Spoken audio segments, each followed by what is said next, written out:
Break के बाद आपका बहुत स्वागत है। बात हम जनता के मंत्रिमंडल पे कर रहे हैं। जनता का मंत्रिमंडल कैसा होगा? जनता का मंत्रिमंडल, ये शब्द चर्चा में क्यों आया है? जिन लोगों ने इस शब्द को चर्चा में लाने का काम किया है, उन्हीं से हमारी बातचीत हो रही है। समस्त भारतीय पार्टी के अध्यक्ष सुदेश जी हमारे साथ बने हुए हैं। सुदेश जी, बहुत सारे प्रश्न यहाँ पे बाकी हैं। आपने कहा कि यहाँ पे व्यक्ति गौण है, व्यक्ति को हम तरजीह नहीं देते हैं, बात बिल्कुल सिर्फ ठीक बात है। विचारधारा की है। जी। इस विचारधारा को अगर आप आगे बढ़ाते हैं तो इसे रूट तक कैसे पहुंचाया जाएगा? लोगों को आप कैसे समझा रहे हैं कि इस कॉन्सेप्ट को अपनाएं?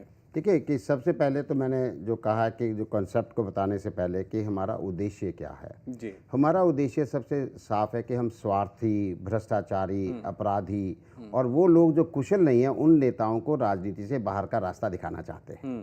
ठीक है, पहली बात है।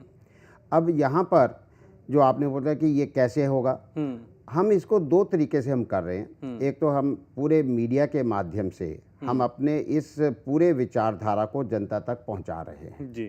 जनता तक पहुंचा रहे हैं, उनको सिस्टम भी बता रहे हैं कि आप मंत्री पद के लिए कोई भी व्यक्ति जिसके अंदर गुण हैं वो इसके लिए अप्लाई कर सकता है, आवेदन कर सकता है। उसमें क्या गुण होने चाहिए? उसके अंदर उसका अनुभव होना चाहिए, योग्यता होनी चाहिए और उसका भ्रष्टाचार मुक्त सफल जीवन भी होना चाहिए।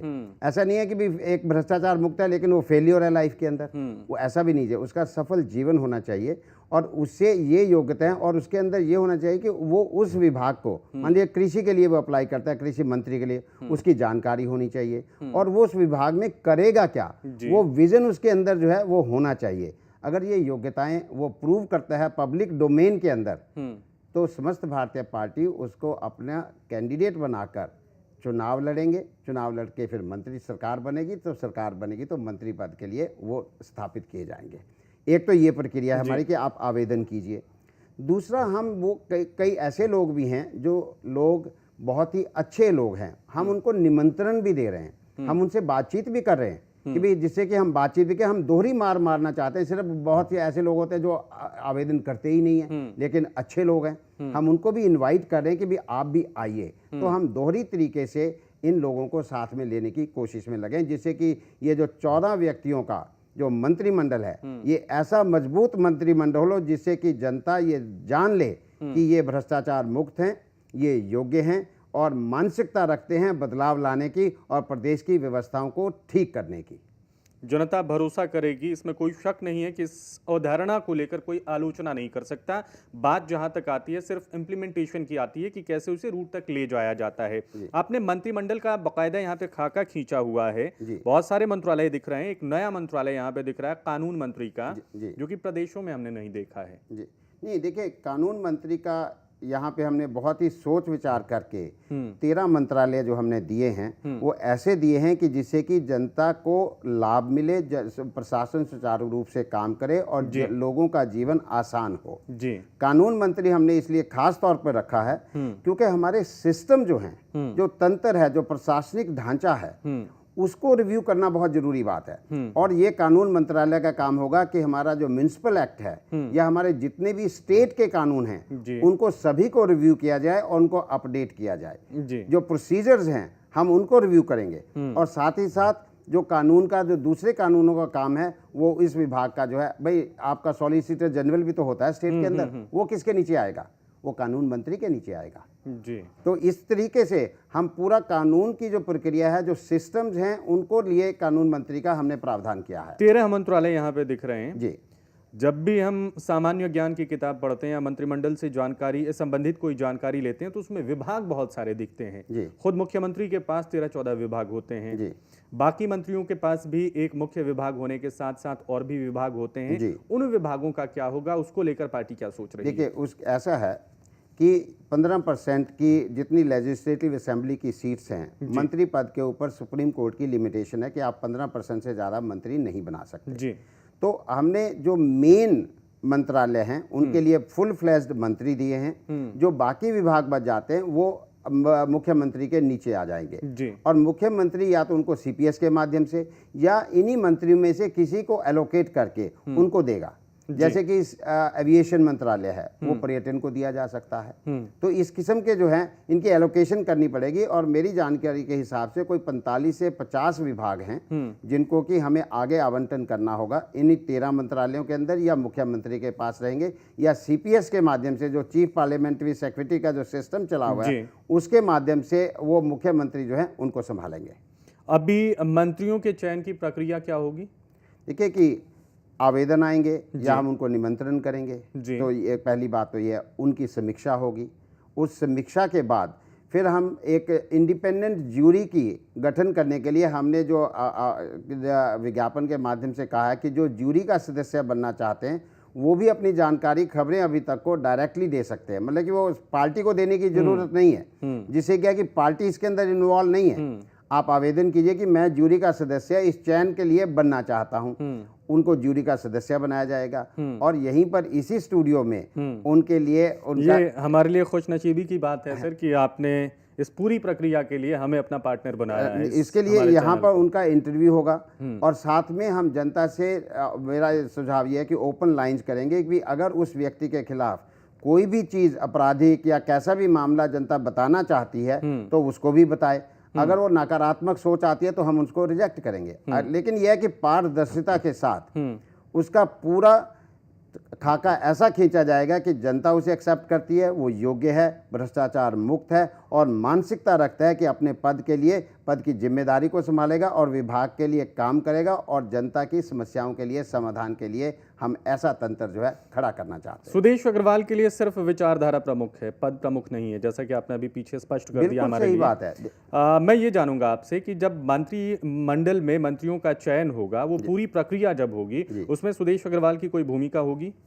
सुदेश अग्रवाल की भूमिका ये है कि जो जब आवेदन आ गया है उसके बाद जो अनौपचारिक बातचीत जो है उन लोगों से की जाएगी, वो मेरी वहां पर मेरी भूमिका रहेगी कि अनौपचारिक उन जो स्क्रीनिंग का जो सिस्टम है कि वो स्क्रीनिंग पे वो फिट बैठ रहे हैं या नहीं बैठ रहे हैं, नहीं तो हम यहाँ पे इंटरव्यू करते चले जाएंगे।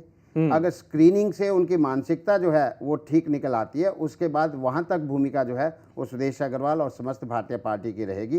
उसके बाद फिर ये जो है पब्लिक डोमेन में भूमिका वो चली जाएगी। बुनियादी योग्यता की जांच करेंगे? बुनियादी योग्यता की जांच करेंगे, अनौपचारिक बातचीत करेंगे, उनकी मानसिकता को जानने की कोशिश करेंगे कि वो क्या मानसिकता रखते हैं। तो इस किस्म की जो चर्चाएं जो हैं उनके साथ की जाएंगी, उनकी पर्सनैलिटी के इवैल्यूएशन करेंगे और इस किस्म का काम जो है हम करेंगे। सुदेश जी, आपने एक नए वाद को जन्म दिया था, थोड़े समय पहले आपसे बातचीत हुई थी, आपने कहा कि उद्देश्यवाद को लेकर मैं आगे बढ़ूंगा।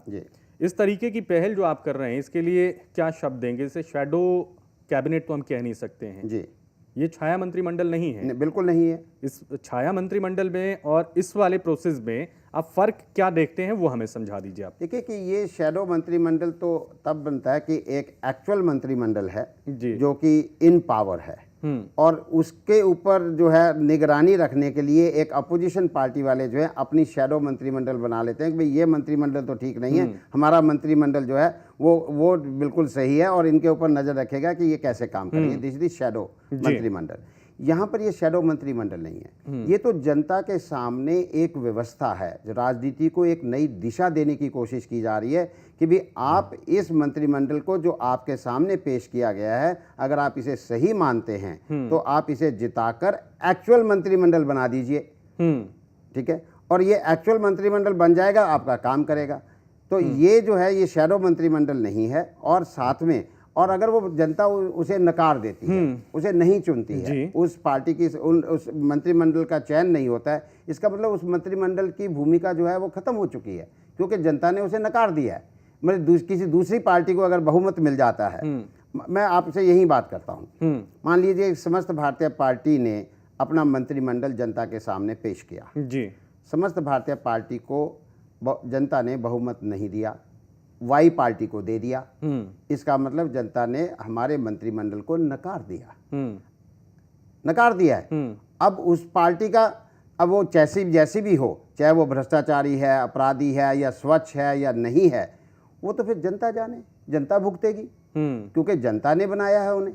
अगर वो काम अच्छा करते हैं तब भी जनता को सराहना, अगर बुरा करते हैं आप तो अपने जनता। अंदर कोई अपराध बोध नहीं रखना चाहते हैं कि आपके द्वारा कोई कैंडिडेट जाता है, वो चुनाव नहीं जीतता है और उसके बाद आपके मन में कोई गिल्टी हो। इससे बढ़िया है कि जनता ही प्रोसेस को आगे बढ़ाए, मंत्री चिन्हित करे और उन्हीं मंत्रियों को हम आपके देखिए सामने ऐसा रखें। है कि मुझसे एक सवाल पूछा गया प्रेस कॉन्फ्रेंस के अंदर कि जी अग्रवाल साहब आप सरकार कैसे कैसे बना सकते हो, मतलब कि आप कैसे सोचते हो।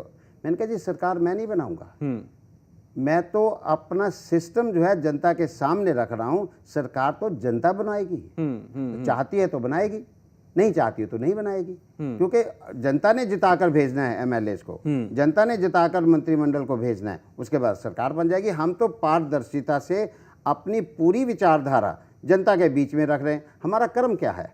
हमारा तो कर्म यही है कि हम जनता को अपने विचार बताएं, जब फैसला जनता का। बेशक मैं एक राजनेता के साथ साथ एक विचारक से भी बात कर रहा हूं जो कि प्रदेश में हर इलाके से होके आया है, जी। जनसंपर्क अभियान चला रहा है, जी। राजनीति में कितना बदलाव आया है, उस विचारक ने क्या महसूस किया है, जनता कितनी मैच्योर हुई है और इस फैसले का कितना स्वागत कर रही है। मैं उसके बारे में ये बता दूं कि इस फैसले का जब से हमने ये बातचीत शुरू की है सभी ने इसका स्वागत किया है। मुझे एक भी व्यक्ति ऐसा नहीं मिला है जिसने ये कहा कि जी आप ये जो कर रहे हो ये कैसे होगा, कैसे मुमकिन है, ऐसा किसी ने कहा। सभी ने स्वागत किया है। हाँ, रिजर्वेशन जो है रखी जाती हैं कि कैसे ये मतलब कि जनता इसको एक्सेप्ट करेगी या नहीं करेगी, ये इस किस्म की रिजर्वेशन जो है वो रखी जाती हैं। समस्त भारतीय पार्टी में 17 जिलों का आज मैंने दौरा जो है सीधी बात जनता से ख़त्म किया है। कल मेवात में रहूँगा और उसके अंदर मैंने ये देखा कि लाखों लोग आज समस्त भारतीय पार्टी की विचारधारा से सहमत हैं, बदलाव चाहते हैं कि स्वार्थी, अपराधी और भ्रष्टाचारी नेता जो हैं शासन से बाहर निकलें। विकल्प नहीं था उनके पास, क्योंकि क्या रहा है कि कांग्रेस से नेता निकला भाजपा में चला गया, भाजपा से निकला इनेलो में चला गया, इनेलो से निकला किसी और पार्टी में चला गया। वही नेता, उसी मानसिकता का नेता वही घूमते रहते हैं। और जनता के पास चॉइस क्या है? नए नेता कहाँ हैं? नई विचारधारा के नेता कहाँ हैं? आज समस्त भारतीय पार्टी ने नई विचारधारा के नेता जनता के बीच में पेश किए हैं। ये तो नतीजे बताएंगे कि जनता उनको कैसे एक्सेप्ट करती है, क्या होता है, ये समय बताएगा। नहीं, बेहतर प्रयास है तो इसका समर्थन भी जरूरी है और जनता इस बात को लेके जरूर सोचेगी। आखिरी सवाल मैं आपसे पूछूंगा, खुद के लिए कसौटी खड़ा करते हुए कभी डर, कोई हिचक? बिल्कुल भी नहीं, क्योंकि इसलिए नहीं है क्योंकि हम अपना काम पूरी निष्ठा और ईमानदारी से अपने विचारों को रख रहे हैं। और अगर हमसे बेहतर व्यक्ति अगर कोई है तो मुझे बहुत खुशी होगी, मुझे दुख नहीं होगा, क्योंकि मेरा स्वार्थ नहीं है। अगर स्वार्थ होता तो दुख होता, लेकिन मुझे खुशी होगी कि मेरे से ज़्यादा योग्य व्यक्ति जो है इस प्रदेश की कमान संभालेगा। इससे ज़्यादा और अच्छी बात क्या हो सकती है? हम अपना काम करते रहेंगे, हम एक प्रदेश से दूसरे प्रदेश में जाके योग्य व्यक्ति को ढूंढने की कोशिश करेंगे। हम तो अपना, देखिए हम चाहते क्या हैं? हम ये चाहते हैं कि हम अपने प्रदेश के ऊपर, अपने देश के ऊपर गौरवशाली महसूस करें कि हमारा देश सुचारू रूप से चल रहा है, इसकी व्यवस्थाएं ठीक चल रही हैं। आने वाली पीढ़ियां हमारे ऊपर गर्व करें, जैसे कि आज हम स्वतंत्रता सेनानियों के ऊपर गर्व करते हैं। ये हम करना चाहते हैं। हमें खुशी है कि आपने इस महत्वपूर्ण मुद्दे पे बातचीत करने के लिए हमें चुना और हमें समय दिया। बहुत बहुत धन्यवाद। आपको बहुत शुभकामनाएं, आप सफल हों इस विचारधारा के साथ, आपको समर्थन मिले, ऐसी कामना हम करते हैं। एक बार फिर से थैंक यू सो मच, आप स्टूडियो में आए। तो इसी के साथ हमारी बातचीत यहाँ पे समाप्त होती है, लेकिन इस बातचीत में एक मॉडल के बारे में हमने चर्चा की है जहाँ पे कोई व्यक्ति प्रमुख नहीं है, विचारधारा प्रमुख है। जनता को तय करना है किसके साथ जाना है, जनता समझदार है। नमस्कार।